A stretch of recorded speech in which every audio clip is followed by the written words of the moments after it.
তাওয়া। এই রুটি সেকার তাওয়াটা আমাদের প্রচুর ব্যবহার করতে হয়, আর ব্যবহার করতে করতে একটা সময় দেখা যায় পুড়ে একদম কালো হয়ে যায়। তো এই পুড়ে যাওয়া তাওয়াটাকে কীভাবে ঝকঝকে করে পরিষ্কার করবেন আজকে টিপস সহ এই ভিডিওটি শেয়ার করছি। আমার এখানে ব্যবহৃত তাওয়াটা একদমই পুড়ে কালো হয়ে গেছে।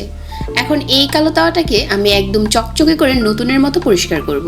আশা করছি ভিডিওটি সবার ভালো লাগবে আর কাজে আসবে।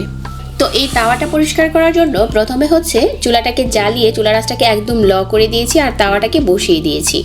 তারপরে এই তাওয়ার উপরে দিয়ে দিচ্ছি আমি 1 টেবিল চামচ ডিটারজেন্ট, 1 টেবিল চামচ লবণ আর 1 টেবিল চামচ দিয়ে দিচ্ছি পানি। তারপরে এই সবগুলো একসাথে খুব ভালো করে মিশিয়ে নিচ্ছি আর পুরোটা তাওয়াতে লাগিয়ে নিচ্ছি। আর এখানে দিয়ে দিচ্ছি আবারও অল্প অল্প করে পানি। আর চুলার আঁচটা কিন্তু এই পর্যায়ে অবশ্যই ল করে রাখতে হবে।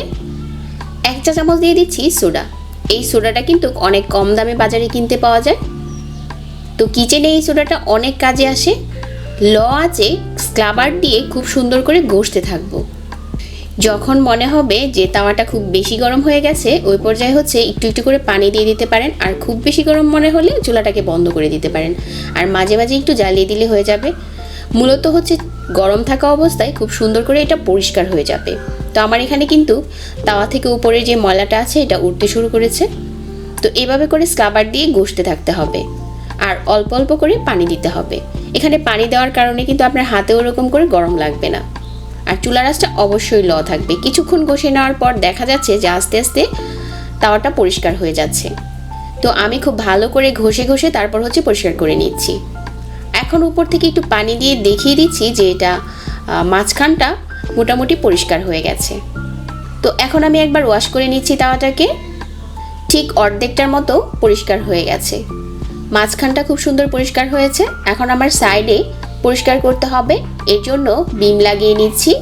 তারপর হচ্ছে তাওয়াটাকে আবারও চুলাতে বসিয়ে দিয়েছি আর সাইডে হচ্ছে বিম লাগিয়ে নিচ্ছি। আর 1 টুকরো লেবু খুব ভালো করে চেপে রসটা দিয়ে দিচ্ছি আর আবারও স্ক্রাবার দিয়ে ঘষে নিচ্ছি। আর আমি কিন্তু তাওয়াটাকে চুলাতে বসিয়েই তারপর পরিষ্কার করছি। আর যখন আমি আবারও বলে দিচ্ছি, যখন মনে হবে যে খুব বেশি গরম হয়ে গেছে তখন হচ্ছে আপনারা চুলাটাকে বন্ধ করে দিবেন, কারণ গরমে খুব তাড়াতাড়ি পরিষ্কার হয়ে যাবে। তো আমার এখানে বেশ কিছুক্ষণ ঘষে নেওয়ার পর সাইডে যে ময়লাটা ছিল ওইটা পরিষ্কার হয়ে গেছে। এখন এই তাওয়াটা আমি ধুয়ে শেয়ার করছি যে অল্প সময়ে কত তাড়াতাড়ি ঝকঝকে পরিষ্কার করা যাবে। তো খুব সুন্দর করে পরিষ্কার হয়ে গেছে। তো আমার এই প্রসেসটা আপনারা ফলো করতে পারেন। আর এই প্রসেসটা সম্পূর্ণ লোহা বা স্টিলের কোনো পাত্রের জন্য, ননস্টিকের জন্য না। আশা করছি আজকের ভিডিওটি ভালো লেগেছে সবার কাছে। আরও সহজ ভিডিও পেতে চ্যানেলটিকে সাবস্ক্রাইব করে রাখবেন। সবাই অনেক ভালো থাকবেন। আজকে বিদায় নিচ্ছি। আল্লাহ হাফিজ।